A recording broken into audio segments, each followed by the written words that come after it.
안녕하세요. 오늘부터 여러 가지 그래프에 대해 공부해 보겠습니다. 여러 가지 그래프에 대해서 공부하면서 여러분들이 두 가지를 생각을 해줘야 합니다. 먼저 상황에 따라 적합한 그래프를 찾을 수 있어야 합니다. 그리고 두 번째로 그래프를 그리는 방법에 대해서 알 수 있어야 합니다. 그래서 오늘 공부할 내용은 자료를 그림 그래프로 나타내어 보는 것입니다. 수학책은 94쪽을 펴주세요. 공부를 시작하기 전에 우리가 이미 알고 있는 꺾은 선 그래프와 막대 그래프를 비교해 보겠습니다. 선생님이 요즘 코로나 때문에 운동량이 매우 적어져서 점점 살이 찌고 있는데 선생님의 월별 몸무게를 그래프로 나타내려면 꺾은 선 그래프와 막대 그래프 중에 어떤 그래프를 사용하면 좋을까요? 네, 맞아요. 날짜는 연속성이 있기 때문에 꺾은 선 그래프를 사용하면 좋겠죠.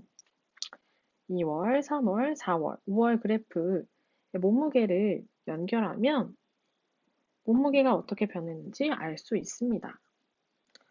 그런데 선생님뿐만 아니라 다른 옆반 선생님들도 점점 살이 찌고 있어요. 그러면 선생님들의 몸무게를 비교하려면 어떤 그래프를 이용하는 게 좋을까요? 선생님들의 몸무게는 서로 연속성이 있는 것이 아니기 때문에 막대 그래프로 나타내면 좋겠죠. 자, 이렇게 상황에 따라 적합한 그래프를 나타낼 수 있어야 합니다.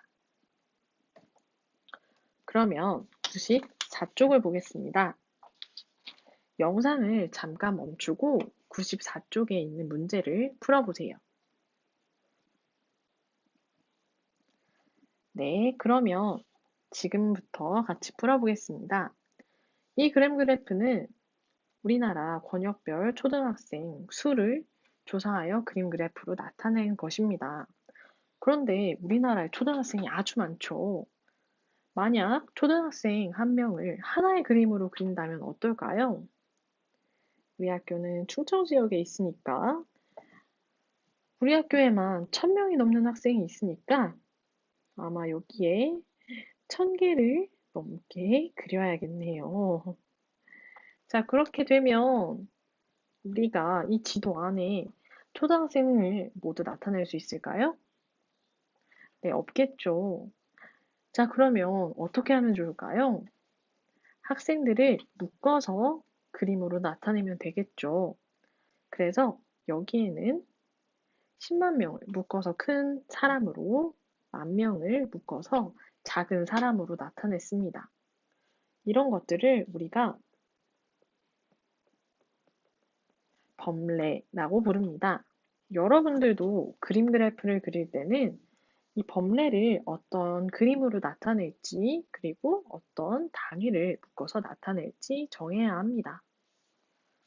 그럼 정답을 확인해 보면 이렇게 되겠죠. 아직 쓰지 못한 친구들은 영상을 잠깐 멈추고 써도 좋아요. 자, 그러면 그림 그래프를 좀 더 살펴볼게요.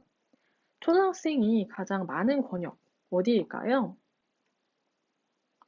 네, 딱 보니까 서울, 인천, 경기 지역에 초등학생이 많이 있다는 걸 알 수 있죠. 자, 가장 적은 권역은 어디일까요? 네, 맞아요.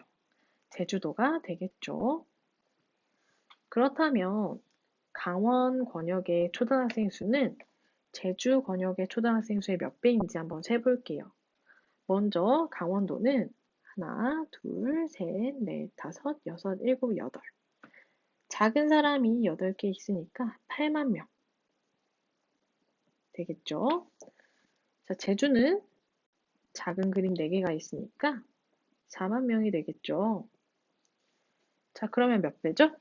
네, 2배죠. 자, 이렇게 우리가 몇 배인지는 그림을 세보면 알 수 있습니다. 그래프를 보고 더 알 수 있는 내용을 이야기해 보겠습니다. 이런 문제가 원그래프나 띠그래프를 공부하면서 계속 나올 텐데요. 어렵게 생각하지 말고 그래프를 보고 해석할 수 있는 내용을 이야기하면 됩니다. 예를 들면 권역별로 초등학생 수가 많이 차이 난다든지 아니면 어떤 지역의 학생 수를 비교해 보면 되겠죠. 자, 중요한 건 다음 문제인데요. 자료를 그림 그래프로 나타내면 어떤 점이 좋을까요? 네, 일단 그림 그래프는 복잡한 자료를 간단하게 보여줄 수가 있죠. 지금 보면 결과를 한눈에 알 수 있습니다.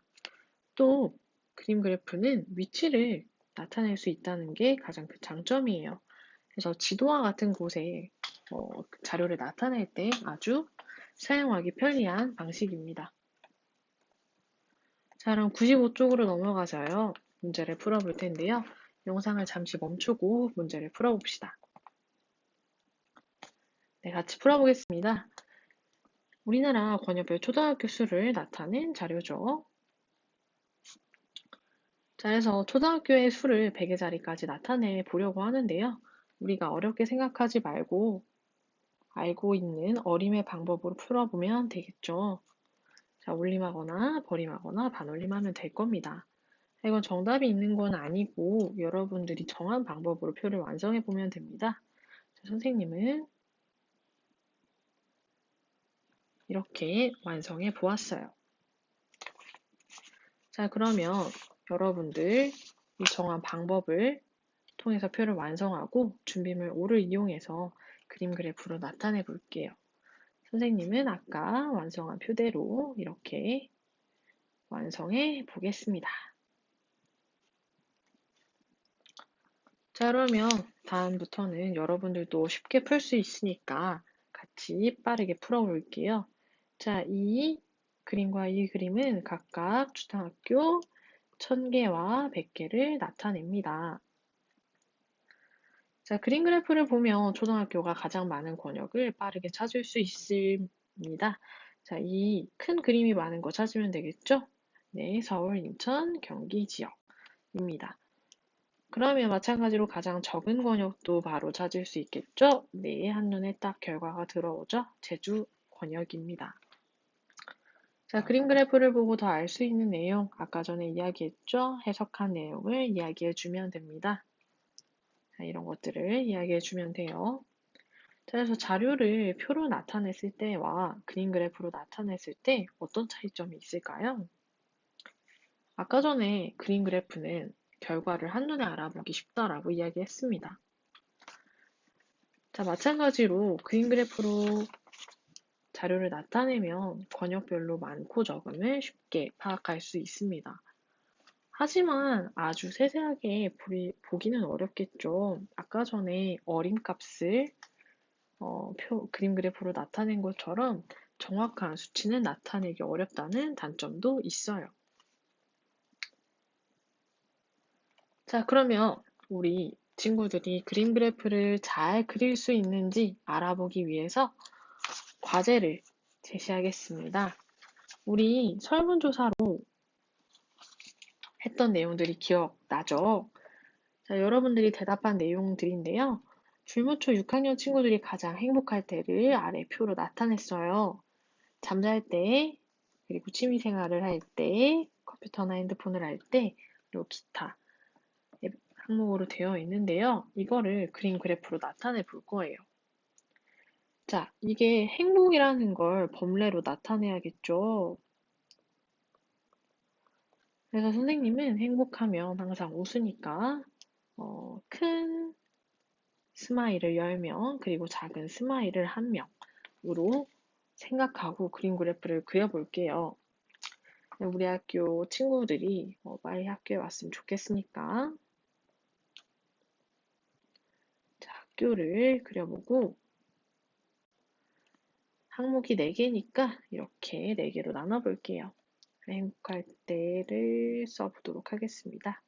잠잘 때, 취미 생활할 때, 그리고 컴퓨터 할 때, 기타 이렇게 나눠질 수 있겠죠. 자, 잠잘 때만 한번 해볼게요. 잠잘 때는 20명이니까 큰 스마일을 그리면 되겠죠. 자, 여러분들도 이렇게 그림 그래프를 그려볼 건데, 선생님이랑 똑같이 하지 말고 창의력을 발휘해서 범례를 정하고, 그리고 그림 그래프를 어떤 방식으로 그릴지 창의적으로 생각해서 배움 노트에 적어보도록 하세요. 자, 과제를 다 했으면 우리가 다음 시간에는 띠그래프를 알아보도록 하겠습니다. 자, 이것으로 오늘 공부를 마치겠습니다. 오늘도 열심히 공부해 주어서 고맙습니다.